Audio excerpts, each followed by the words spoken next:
Hello everyone, I'm Dan Swift, founder and CEO at Numentum, and welcome to the Speaker Series, where we spotlight some of the most interesting minds in the world of revenue generation. At Numentum, we help forward-thinking B2B organizations create better buyer experiences and deliver new momentum to their revenue engine. On this episode of the Speaker Series, we speak with Greg Lotko, Senior Vice President and General Manager of Broadcom's Mainframe software division. We had a great conversation about the finer points of prioritizing and delegating, risk versus opportunity, and never turning off your phone, with lots of car analogies.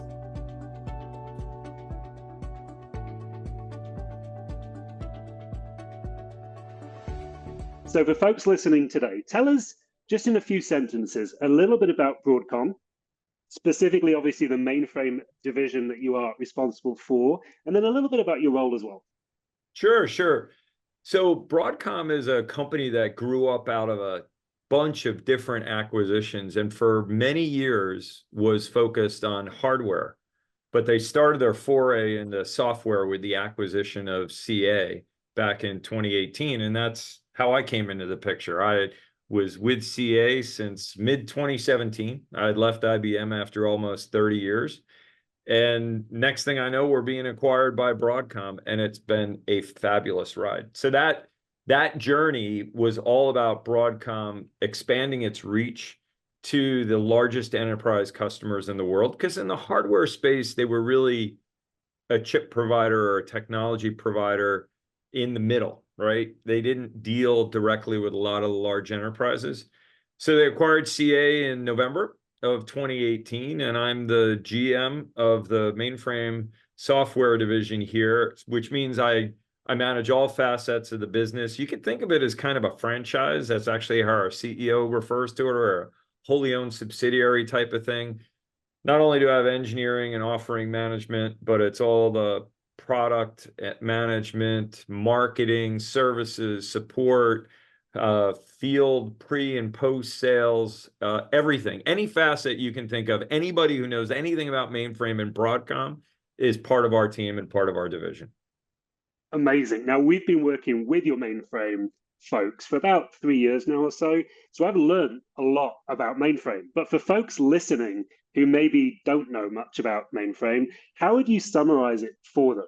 What would you say? So mainframe's an interesting technology, right? Because people think about it as, well, it's been around since the 60s. And if you think of anything, I think people, when they think about something that's been around for 60 years, they think of things that were static or were point in time. But technology is really living, breathing, evolving. It's kind of like people. You don't meet anybody who's 60 years old right now and immediately think of them as an infant, right? See what they were in the 60s. So the technology continues to evolve, and I'm a car guy, so I usually use car analogies. So if you think of a Corvette or a Mustang from the 60s, and you look at one from today, while they have common traits and characteristics, you can still, if you could drive a 60s car, you could drive today's car. You hop in it, you've got a brake, you've got the gas, a clutch. If it's a stick, you know how to use the steering wheel and the signals, turn on the wipers. All that has stayed the same. So it's preserved its inherent qualities. However, continued to advance with time. So anti-lock brakes, stability and traction control, all the nav and the communication systems and audio systems, that's what mainframe is. And it's the idea of the inner working as well. You think about cars and the highway system interacting with trucks and lights, and now you have plate readers and traffic sign readers. Mainframe is very much part of the overall hybrid IT world, interacting with cloud and other technologies. Outstanding. I did not realize when I first started working with you all how much of the world mainframe touched. So it blew me away as I got to learn more. But so I want to take you. Just let me jump in. It's not Yeah, just that it interacts with everything. It's the idea that it still today does heavy lifting and the highest throughput workloads. I mean, if you compare to how many Google transactions are done a day, or Facebook posts, or any of that kind of stuff, right? A single frame of a mainframe can process 1 trillion transactions a day. So it's you're pretty hard to go through your natural life in a day and not do something that has a mainframe involved. Swipe a credit card, make a phone call, ship a package. It is pervasive in today's society, however, not seen by most because it's doing the heavy lifting behind the scenes.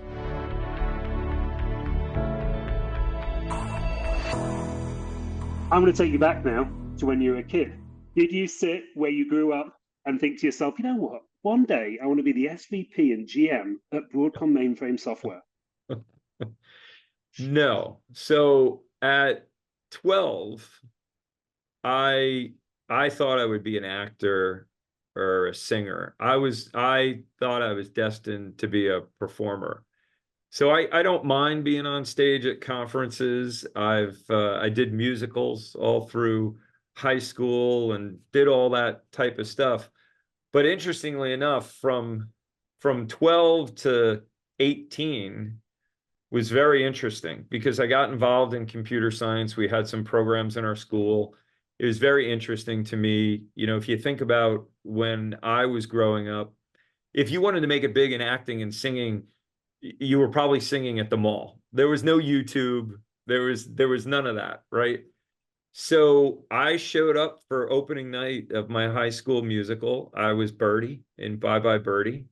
And I opened up the program and it said, upon graduation, Greg is going to pursue a career in acting and singing.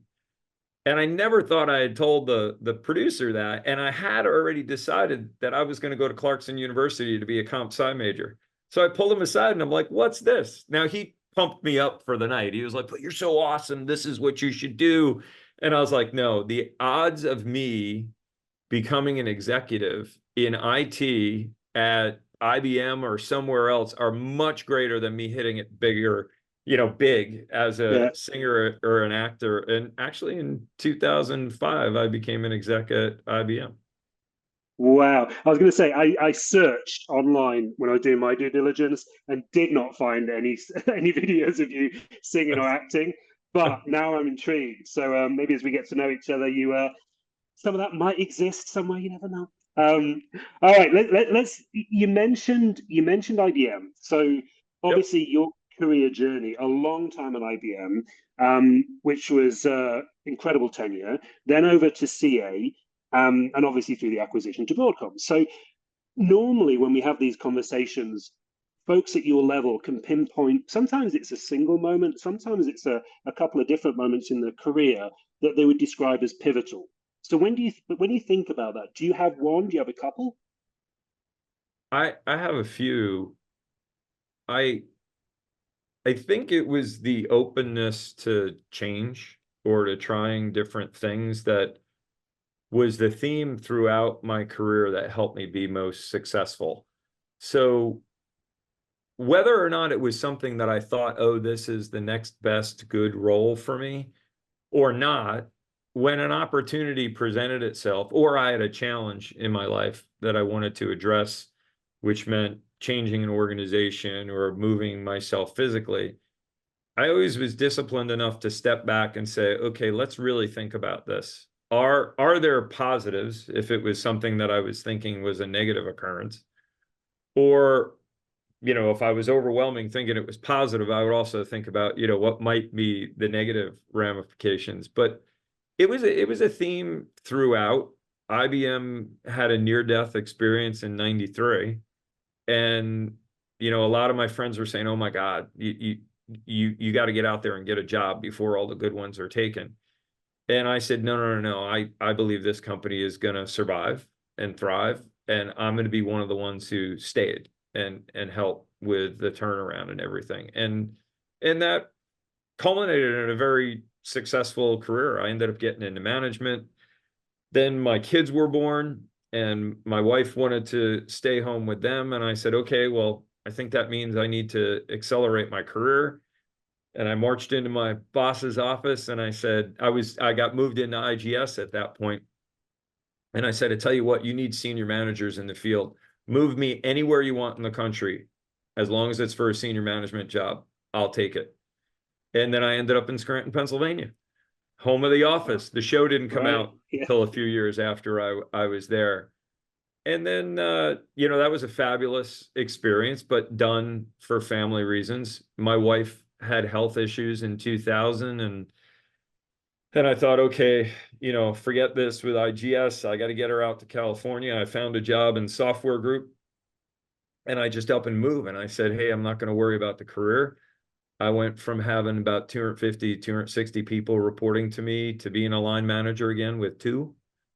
And I was like, that's okay. I'm just going to do a really good job and do what's right for the family. And within 3 months, I was the senior site manager at that site. And within a year and a half, I had a great job as an EA to a senior executive at IBM. And I moved up to Silicon Valley Lab. Some people at the time, my contemporaries, didn't think the mainframe jobs were great. I thought they were great because you got to interact with the largest customers in the world. So I spoke to anybody I could to say, hey, I want to do something in IMS or DB2, and I ran support for IMS, and then I was director of IMS and DB2, which were fabulous, fabulous experience. And even to the point where my kids were 10, I was getting offered my first VP job at IBM. And I said, you know what, I'll take it if you move me back to New York. And everybody was like, what? I thought you loved California. And I said, yeah, I do, but there's a lot more jobs in New York. And if I can get my kids to where they're going to be there, they can go through high school without having to move. And I'd rather, rip the Band-Aid off and do it now. So I moved back to the East Coast when they were 10. Fabulous. Even to the point of coming to CA, my parents were on Long Island. They were into their 80s. I was living up in Connecticut, and I started, lamenting how long it took me to drive back and down when I wanted to see them and help them. And I wasn't really thinking about leaving IBM, but I was struggling with how do I handle this? And out of the blue, CA came recruiting me. And I was just blown away. And my wife was like, well, would you ever leave? And I'm like, I don't think I would, but they kind of made me an offer I couldn't refuse. And I stepped back and I was like, wow, I can't believe after 30 years, I'm leaving IBM, but it was the right decision for my family. And it landed me with a fabulous team here back in the technology that I love, which is mainframe. I was actually running storage at IBM at the time. And it was fabulous. My father passed away in the end of 2022, but it really allowed me to be close with him during that time. My mother's still with us. She's doing really well. And then it led to the Broadcom acquisition, which I got to tell you, this has been nirvana. The company is investing in our division. We've been expanding it. We're having fun. So it's not one thing, and I know that was a very long-winded answer, but it's all about, for me, change is happening or you're considering to it. Step back and leave yourself open to the possibilities of where it might lead, because none of us can predict that in life. That's huge. That was going to be the takeaway that I had for our listeners, because I don't think that many people out there are willing to put themselves out there and open for those opportunities and also take those steps. I mean, you took some pretty considerable steps, and an opportunity followed you. So it's funny you're using the word yeah. steps, and I will tell you, everybody around me at the time was using the word risk. When my kids were 6 months old and I up and moved them to Pennsylvania with IGS to be on a commercial account, my contemporaries, my friends were saying, you are nuts. What a huge risk. What do you do if that contract ends? And I was like, well, then I just move to the next contract or figure out what I'm going to do next. It's okay. Right. Yeah. Yeah, I'm just chuckling because when I left my role as a divisional vice president at one of the fastest growing software companies in the world to launch Numentum, everyone around me, apart from my close friends and family, was like, risk, risk, risk, risk. And I was like, no, this is the natural next step. So opportunity.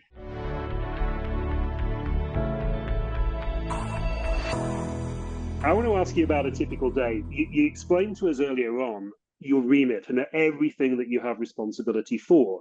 Does that allow you to have a typical day? Talk to us about that. I don't, and I don't really like typical days. It's funny. That's the thing that makes me thrive is diversity and change, or the different people or aspects of the business I get to work with.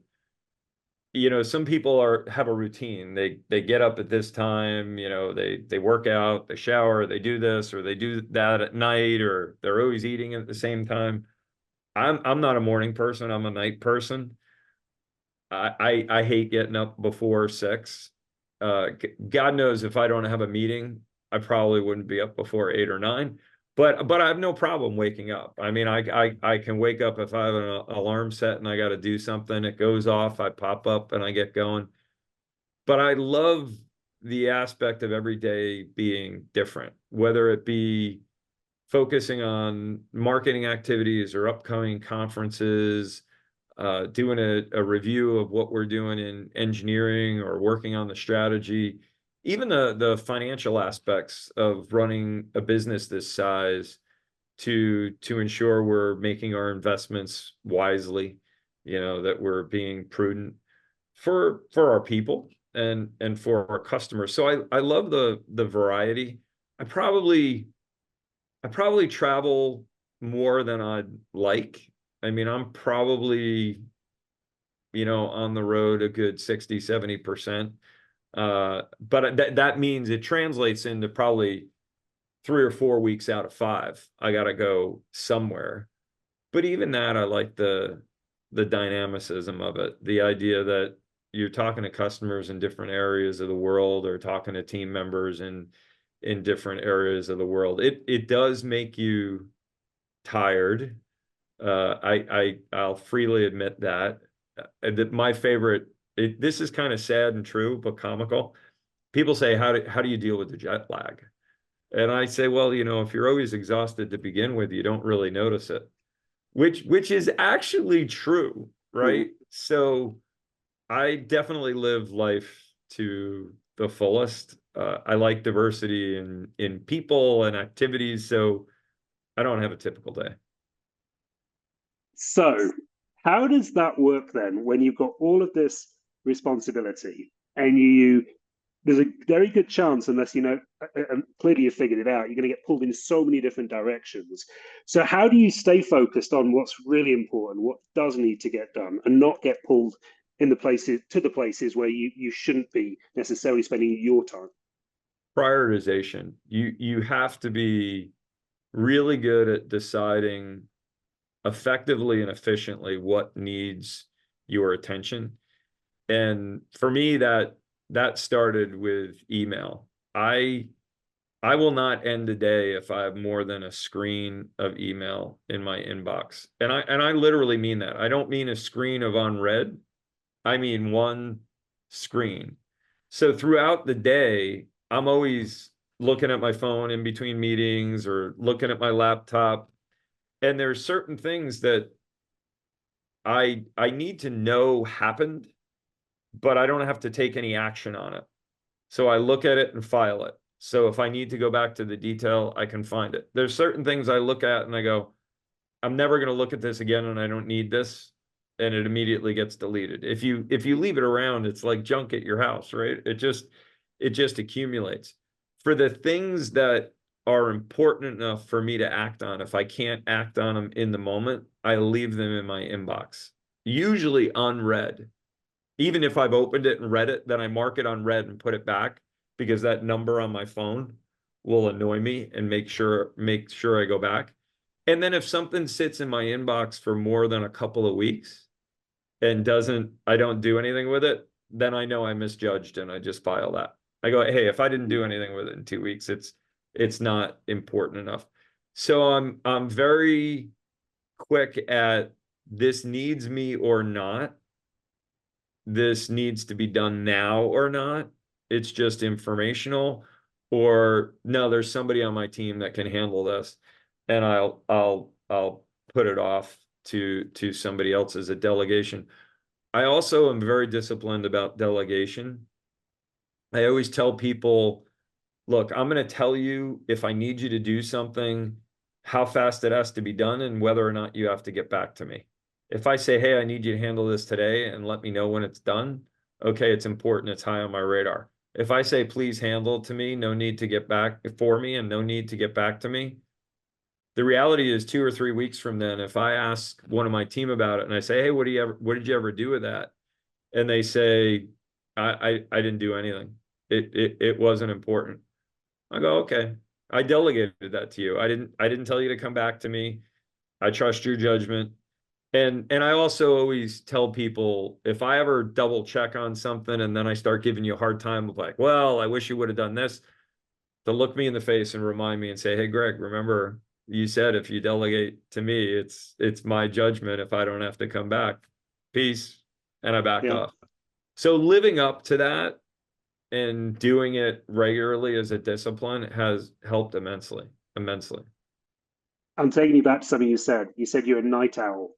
So if that's the case, how do you switch off at the end of the day? Because there must be at some point you go, okay, that's enough emails or that's enough things. Like I'm gonna now transition to evening sleep. Like We're when does on that take work-life place? balance, aren't we? So Mm, my phone never leaves my side and I don't ever turn it off unless the mm, TSA or FAA makes me. And people think I'm nuts for that. They're like, well, why don't you just put it on do not disturb when you're sleeping? And I'm like, well, what if an important customer's environment is down, they can't get to the right person and they have my number? Do they want me to call them back in 6 hours and say, sorry, I was asleep?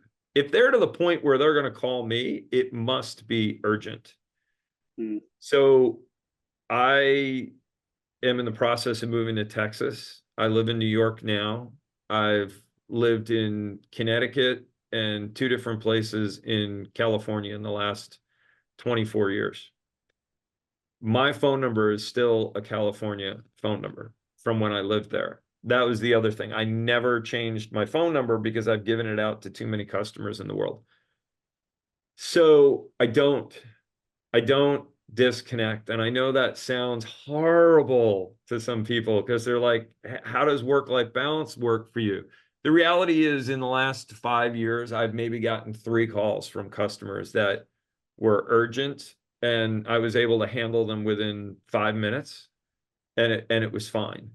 Do I get woken up every once in a while at night? Yeah, telemarketers or something like that. But I tell people, don't just call me to say, hey, how are you doing? Right? Just text me first or something like that. The big thing I realized about myself is everybody tells you you have to have work-life balance and you have to disconnect. Don't take your laptop on vacation. Don't look at your inbox over the weekend or at night or something like that. It doesn't work for me. It doesn't work. I mean, even when my kids were younger, they would notice if I was trying to be with them, be in the living room, family room, or out, I would kind of get a little edgy if I hadn't checked my phone certainly if it got to 2 hours. But if I wasn't checking it every 20 or 30 minutes, just quick to see nothing was going on or nothing needed my attention, to the point that, from mouths of babes, my kids would look at me and say, could you please check your phone? And I'd check my phone. I'd be like, hey, everything was okay. And then I could come back to them and give them my undivided attention. So I learned that for me to really relax, I need to know that there's nothing that needs my attention right then. So a quick 20-second check-in allows me to relax the whole rest of the time. So for me, it's work-life integration. And I'm not saying that's right for everybody. I'm saying don't let somebody else define what works for you. Try some things and see what happens. I I think part of this for me is because early on in my IT career as a programmer, I was on call and I had a pager. And I don't know if some people hate the pager idea or hate, Mm. carrying the on-call phone. And they're like, oh my God, it's going to ring any minute. My brain doesn't work that way. My brain's the other way around. Every second that pager didn't go off, I was like, all's good in the world. And I didn't worry about it. When the pager went off, I'm like, okay, you need my attention here. So that's how my brain Yeah, works. exactly the same. It's work-life integration, right? It's what works for you. I think that's bang on.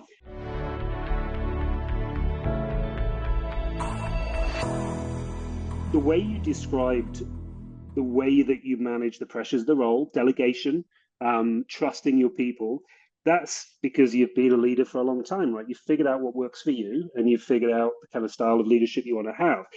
However, that probably wasn't always the case, right? So No. how have you evolved as a leader over the years? Tell us about that. Oh, hugely, hugely.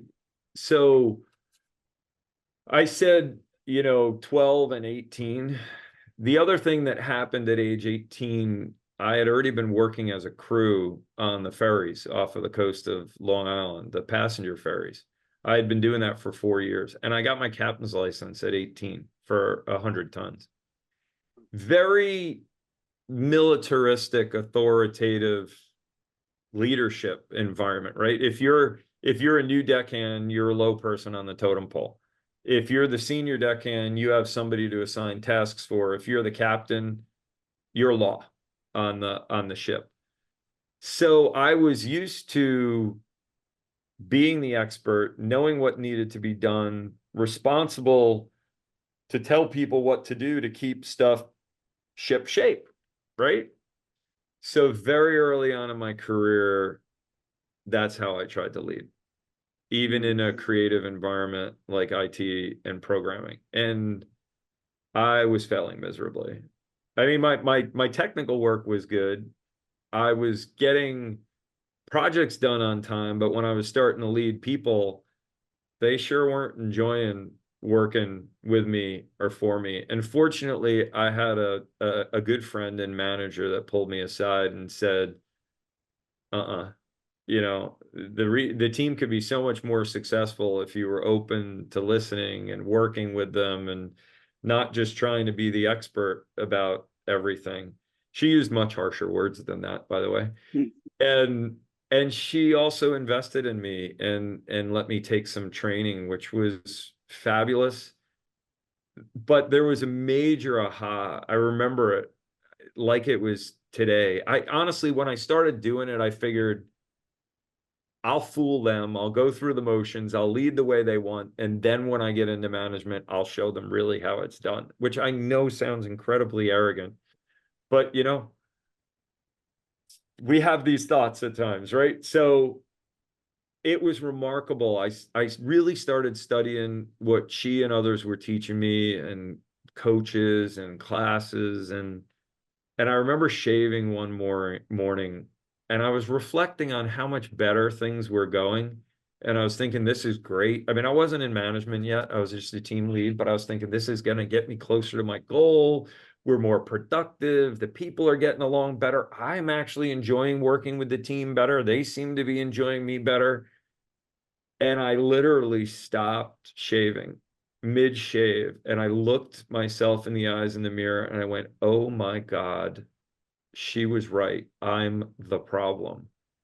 And that was when it really took off. That's when I realized I didn't want anybody to tell me who I should be or how I should lead. There was no one book that was going to be perfection, but there were people who had shared their wisdom, and I could probably learn something from all of them and then synthesize that into the style I wanted to have. So that's really what I've focused on since then. And I was very fortunate because after that, I ended up moving out to California. And I got to tell you, East Coast, you can survive a little better or a little longer telling people what to do, and they'll say, yes, sir, right? West Coast, they're like, I'm going to do whatever I want. I'll just nod, but I'm going to do whatever I want. And then you're not going to know what's going on. So that was a fabulous experience being on the West Coast. But it was really realizing that I can learn something from everybody, not only different things from great leaders, but even different things from bad leaders, what not to do. And and how bad leaders made me feel to go, okay, I don't ever want to do that. I need to really understand what is it that made me feel lousy. And then the freeing part, I guess it's because I had looked at so many things at that point, and I didn't think any one thing was right, was realizing I could be an amalgamation. I could synthesize my style, taking what I thought was the best, and maybe not even the best, maybe what fit me the best, and synthesize that into my style. Superb. Love that. Sounds pretty pivotal to me, that one moment. It was. So what about outside of work? So when before you and I met for the first time, and I'd ever mention your name, people would say, "Oh, Greg, cars, cars, cars, cars." So clearly that's a passion. I want to know when that started for you and where it is in your life now. But anything else that brings you happiness? Tell us a little bit about that. I am a car guy for sure. And I still have my first car that I bought when I was 15. And my father and I restored it at a friend of the family's body shop. And it took 2 years to get it done. So it was a great sense of pride to be able to pay for and buy my own car at 15, to pay for all the parts to do it, and then get it on the road just before my senior year in high school. So intertwined with that car are fabulous memories of my father, of accomplishment, of pride. But it's more than that. For me, cars are a diversion, so that's still technology, but the old cars without a lot of the computer stuff, there's physical labor involved, right? Changing brakes, working on changing oil or doing maintenance. I love the idea that it's a different way to use my mind outside of work versus software or hardware computing technology. Anybody who knows me, I use a lot of car analogies when I talk. I did earlier when I was talking about the mainframe, right? 60 years old. My best analogies are cars. Whenever I use a non-car analogy, I usually preface it to my team. I'm like, all right, I'm going to use an analogy. It's not a car one. And you would think I would get applause, but most people are like, uh-oh, this is going to go off the rails, because my analogies that aren't cars rarely work, right? So usually somebody looks at me then and says, hey, you should stick to cars. But the other theme I hope you heard there at the start is cars for me are intertwined with family. So even my twin daughters, I have 26-year-old daughters. I told them I wanted them to have a cool first car for high school, and that I didn't want them to have to work the same way for it. I wanted their only job to be school. And if they got really good grades in school, that's what got them the car, and that's what got them to keep the car. And we had a lot of fun. They went in different paths. One of them wanted to have some work done on one of them, and I said, I'll order the parts. It can be done in the garage. And she was like, you'd do that for me? And I was like, well, sort of. You're going to be out in the garage with me. If you help me, we'll do it. So I have really fond memories of that. And I'm still very much into cars. And as I'm buying different things, I show them to my kids or my wife. Even my wife, when we were getting together, there were some comical experiences. She would tell me about this car that she had that was really fast. And I had my Chevelle sitting in the garage. And I finally, after saying, that car is not fast, the car you're talking about, I was like, all right, enough is enough. And one weekend I said, come on, let's go for a ride. And I took her for a ride, and she was like, okay, that car wasn't fast. Now I get it. So it's funny, but we're building a cool old truck for her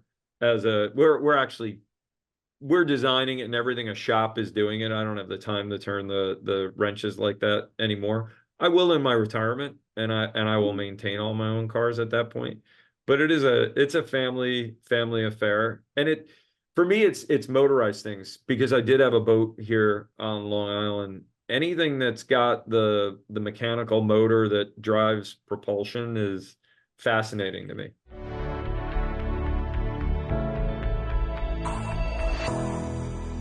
Think back, if you could, to when you were 12. What would you tell yourself? So that was seventh grade. I was smart. I was doing good in school. I was already 6 foot tall. I was 6 foot tall at the end of fifth grade. I was not very coordinated. I would tell myself it's going to get better. I would tell myself, I mean, it wasn't disastrous, but I would tell myself to worry more about what I thought of myself and whether or not I was being a good person than what anybody else thought of me at the time. And I would encourage myself to be open to new ideas, try new things. Don't worry or be upset if something doesn't work or you don't like it. At least now you know. And don't let it stop you from trying new things. And it's funny because you hear my life and what I said, and you're like, well, you got that advice, but you picked 12. So at 12, I didn't know that. At 14 or 15, after I started working on the boats and I had a sense of responsibility and I started to see what I was capable of, I was on that path and that journey. I won't say I had huge confidence, but at 12, I didn't know it. Seventh grade is hard. You're mixed in with the other elementary schools. You don't know everybody really well. Try walking around being 6 foot tall in seventh grade, getting teased for, everybody having to look up to you and everything. It all turned out just fine. If I knew where I was going to end up at 12, it would have been just fine. Yeah, have a little chuckle to yourself and be just like, yeah, Yeah. everything's good. Everything's good. Although So I think there's an important thing there though, now that I think about it. If I told 12-year-old me that, I don't think I would end up here. I think if I told 12-year-old me, it might be bad to have too much confidence or smugness.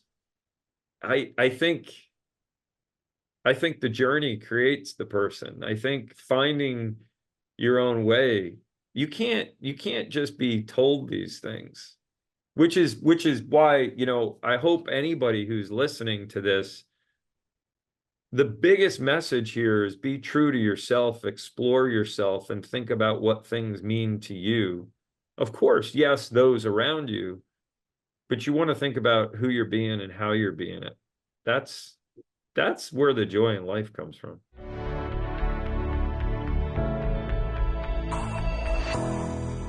I've got some big questions for you to wrap this up. Okay. Okay. The first one, as you look out to the future, are there any big goals or any siren calls that are taking up space in your mind?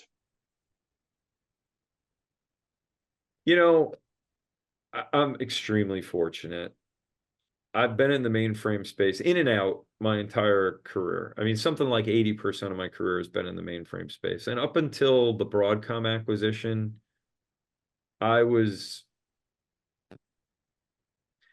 upset that while mainframe was doing a ton of heavy lifting in the world and customers understood the importance, the reality was it wasn't being invested in as much as I thought it deserved. There was a lot of investment in mainframe, but there really wasn't anybody out there expanding their investment. So the Broadcom acquisition gave us the opportunity to test that theory. Hock was very simple. He said, what does it take to make this division, survive for a decade and continue to work as good as it is? And I was like, hey, we need investment. We need to backfill people who are retiring or going on to different things. And we need to do that in time to cross-train. And he said, okay, what would it take to grow? And I said, there's a list of problems or challenges that customers have had for years that we've all known, but our business model wouldn't let us address it because somebody had a different services P&L from engineering or product or something like that. So I said, we got to focus on skills. We got to focus on access to product and capability. We got to be able to help partner with customers and fund the activities that we're doing and show them that they can be more effective if they expand their investment in their own people, and we'll expand with them to help them be successful. So you would think, you know, now in our 6th year with Broadcom, which we've expanded our investment every year, we've grown the team every year, we've launched every program that myself and my team could think of, and they've been wildly successful. And I know you know a lot about the skills things. I take a lot of pride that some other vendors have copied what we've done. I want it to be more pervasive.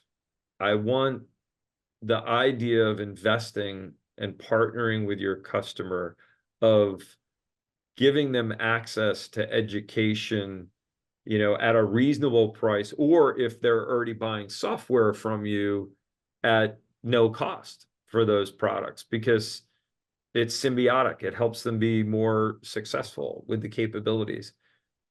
So it sounds funny. The call, the siren is more pervasive. I'm totally confident and comfortable with what we're doing at Broadcom, and I know we're going to continue to expand it. And I know my team keeps thinking of different ideas. I want customers to set the expectation that their vendors are going to partner with them for their success in the ways we've been manifesting. And I want to see the rest of the ecosystem doing more of it. And they absolutely show signs. So I'm thrilled, but I want that momentum to continue.